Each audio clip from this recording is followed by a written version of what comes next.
Halo guys, ketemu lagi di serial Turki Iyilik 15. Jangan lupa subscribe channel ini ya, supaya bisa terus mengikuti kelanjutan serial ini. Neslihan berkata kepada Poyraz, ia ingin memberi peringatan kepada Poyraz, tapi pembicaraan Neslihan dipotong Damla. Damla memaksa Poyraz untuk mendengar perkataannya. Akhirnya Poyraz berjanji untuk berbicara dengan Neslihan esok hari.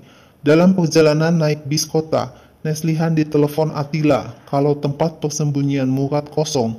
Jika Atilla dapat menemukan sidik jari Murad, akan lebih mudah proses penyelidikannya. Neslihan mengatakan Poyraz bersama Damla. Ada sesuatu di antara Damla dan Poyraz. Damla sangat ketakutan ketika melihat Neslihan.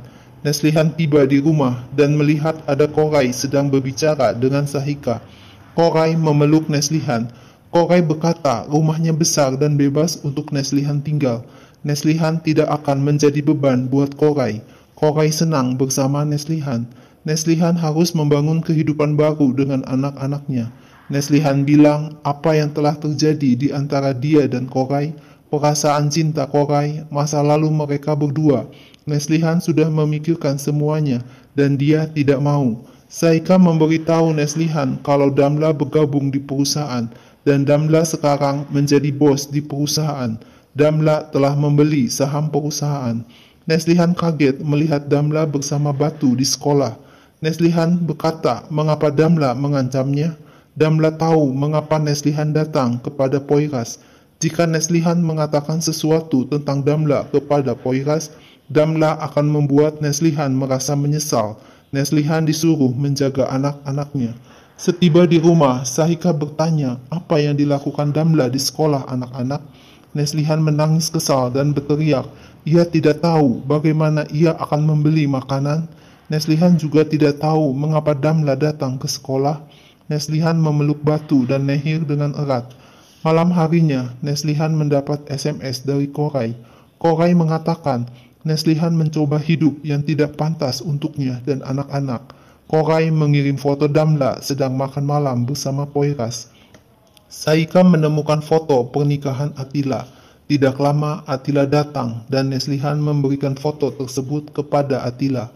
Atilla bercerita kalau ia sudah menikah dan istrinya meninggal dunia sewaktu bertugas. Neslihan berkata Damla datang ke sekolah. Damla mengancam Neslihan akan melakukan sesuatu kepada Batu dan Nehir jika Neslihan memberitahu Poyraz siapa Damla. Tapi Atilla tidak bisa membantu dalam hal ini. Neslihan bercerita kepada Sahika kalau ia melihat Murad di pesta topeng. Damla telah membeli rumah Neslihan. Neslihan menerima telepon dari Aysel yang memberitahu Damla pulang ke rumah bersama Poyraz dan Poyraz juga bermalam bersama Damla kemarin malam. Neslihan datang ke rumah Poyraz dan disambut Deniz. Poyraz meminta Neslihan menjawab iya atau tidak, karena Poyraz tidak ingin mendengar apa-apa lagi. Apakah Neslihan baru keluar dari penjara? Neslihan tahu kalau Damla yang memberitahu Poyraz. Neslihan ingin bicara tentang Damla kepada Poyraz, tapi Poyraz menolak untuk mendengar penjelasan Neslihan. Neslihan pergi ke tempat kerja Atilla dan bercerita kalau Poyraz mengusirnya. Atilla mengantar Neslihan pulang ke rumah. Tak lama, ibu Atilla mengantar makanan ke rumah Neslihan. Sahika menyuruh Neslihan menjual anting-antingnya untuk makan dan membeli sepatu batu yang berlubang. Neslihan mendapat telepon dari Deniz. Deniz ingin bertemu dengan Neslihan. Deniz memeluk Neslihan begitu melihatnya. Deniz ingin Neslihan menjadi gurunya. Neslihan menelepon Poyraz memberitahu Deniz ada bersamanya. Deniz minta kepada ayahnya, Poyraz, agar Neslihan boleh datang ke rumah. Neslihan diantar pulang oleh Poyraz dan Deniz. Deniz minta bertemu dengan anak-anak Neslihan. Neslihan memperkenalkan Atilla kepada Poyraz.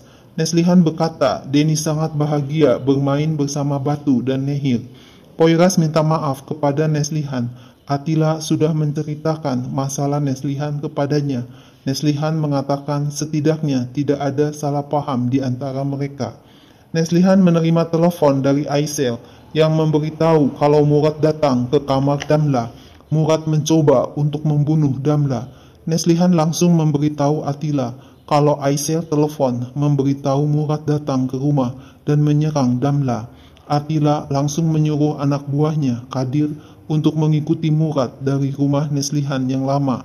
Neslihan bertanya, apakah jika Murad mengaku ia mencuri uang, bisakah Neslihan mengambil semuanya dari Damla? Atila berkata, perlu bukti bahwa Damla yang mengambil uangnya. Neslihan bilang, besok ia akan memberitahu Poyras semuanya.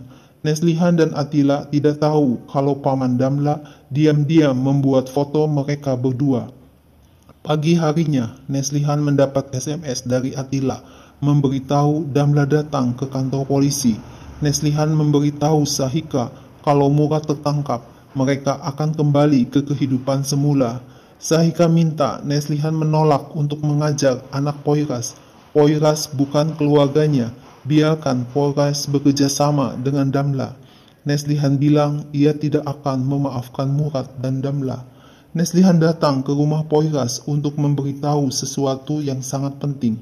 Neslihan cerita ada satu wanita yang merusak seluruh hidupnya. Kalau Damla mengatakan Poyras tidak mengetahui wanita, itu karena Damla telah berbohong kepada Poyras. Nah guys, apa sih yang telah terjadi sebenarnya? Saksikan terus ya serial ini. Jangan lupa subscribe channel ini ya.